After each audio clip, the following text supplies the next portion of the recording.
¡Qué barbaridad! No hay manera de que esto no saque coraje. Han confirmado la absolución de José Luis Abarcas, el exalcalde de Iguala, en el caso del secuestro de los 43 normalistas de Ayotzinapa.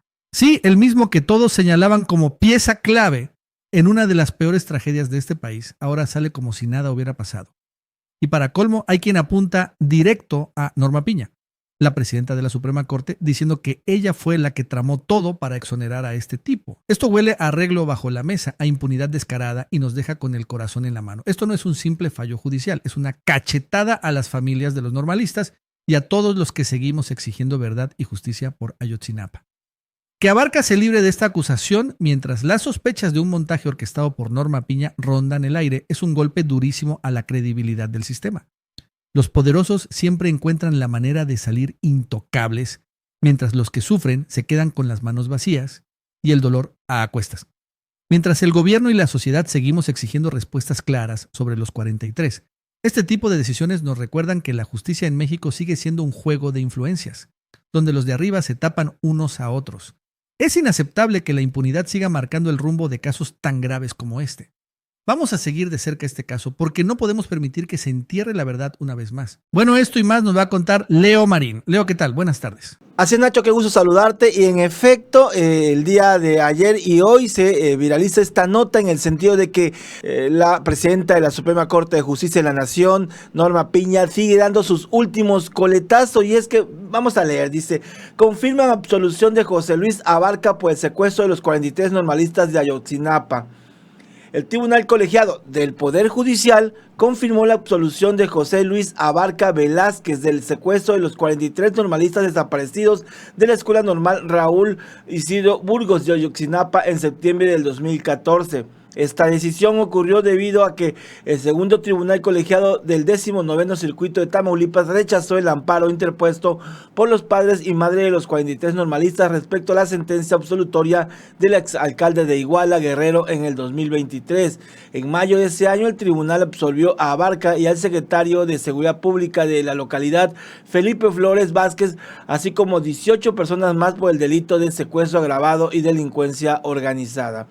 Luego de analizar el fallo del año 2023 respecto a la presunta responsabilidad de Abarca en los delitos antes mencionados en el caso de los 43 estudiantes, el Tribunal de Apelación ratificó la sentencia dictada en la causa penal 66-2015 por el Juzgado Primero de Distrito de Procesos Penales Federales de Tamaulipas. Cabe señalar que José Luis Abarca fue detenido en noviembre del 2024 en la Ciudad de México junto a su esposa María de los Ángeles Pineda por su presunta participación en la desaparición de los 43 estudiantes normalistas. De acuerdo con declaraciones y análisis de telefonía, fueron identificados presuntos vínculos del exalcalde de Iguala con la organización criminal de Guerreros Unidos, la cual es señalada por su participación en la desaparición de los 43 estudiantes. A pesar de esta decisión, José Luis Abarca permanecerá recluido debido a que actualmente enfrenta una pena de 20 años de prisión por el asesinato del síndico municipal Justino Carvajal Salgado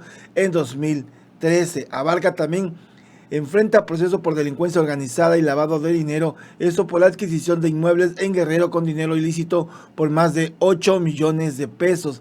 Además, el exedil de Iguala fue sentenciado a 92 años de prisión en mayo del 2023 por el delito de secuestro en perjuicio de 6 integrantes del movimiento campesino Unidad Popular, entre ellos su líder, Arturo Hernández Cardona.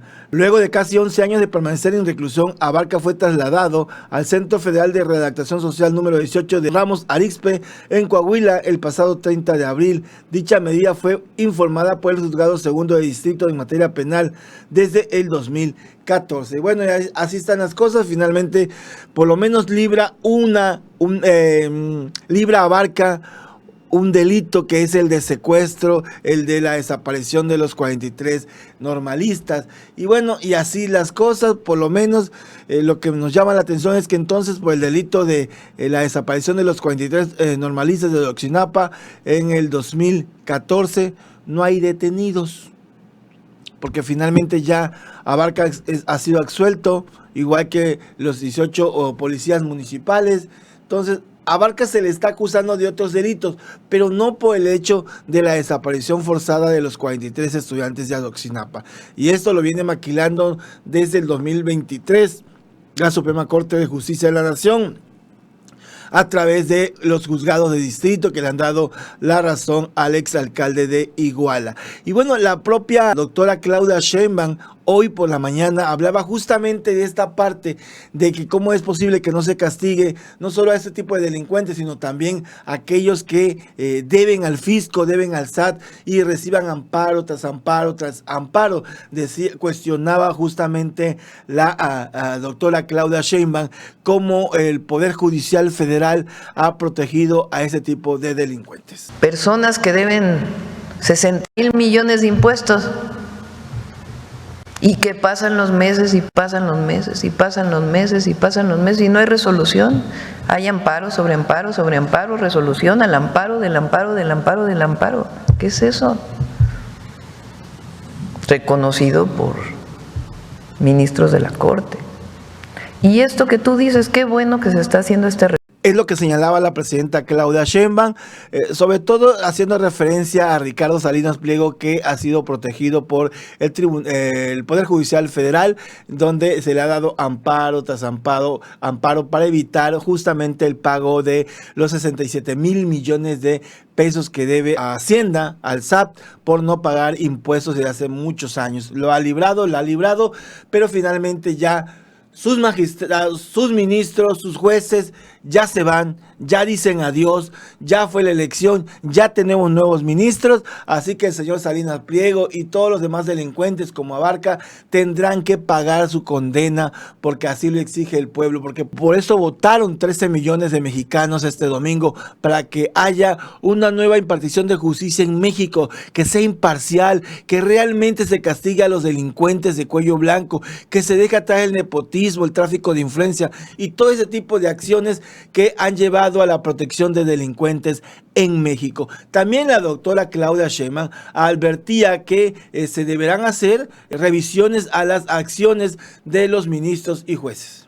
Si en el proceso de entrega-recepción encuentran irregularidades, pues tendrán la responsabilidad de hacer las denuncias correspondientes, administrativas, y si en su caso hay de otro tipo penales, pues tendrán que hacerlas. Así que Norma Piña y sus ministros que aún están en funciones tienen que poner sus barbas a remojar. Ya lo dijo la presidenta, se tendrán que hacer las revisiones, las investigaciones. Si es necesario interponer demandas administrativas, se tendrán que hacer. Si es necesario interponer demandas penales, se tendrán que hacer por estas acciones, justamente por la protección que se le ha brindado a delincuentes desde el alto poder, que es el Poder Judicial. También la presidenta cuestionaba hoy en su mañanera cómo es que sigue habiendo esta discriminación, este racismo en diferentes sectores, sobre todo porque han comenzado a criticar a quien se perfila como el nuevo presidente de la Corte, al señor Aguilar Ortiz, ¿no? Quien se perfila como el próximo presidente de la Suprema Corte de la Nación, a Hugo Aguilar. Vamos a escuchar. Mucho racismo, mucho clasismo. Todavía en algunos sectores de la sociedad. No en el pueblo, no en la mayoría. Pero sí hay deberían de revisarse a sí mismos. La manera en que hablan, que actúan, que dicen, lo que escriben. ¿Cómo pueden comparar a Hugo con Benito Juárez? Bueno, claro, Benito Juárez fue el gran presidente, el gran dirigente del liberalismo, es un hombre extraordinario que marcó la historia de nuestro país, pero en el sentido de que era un indígena zapoteco que tuvo como impulso estudiar leyes para proteger a los indígenas. Pues es lo mismo que impulsó a el próximo presidente de la Corte a estudiar leyes. Pero que además solo va a estar 2 años. Sí, pero el tema aquí es esta cosa de que, ¿cómo no va a usar toga? Es terrible que no use toga.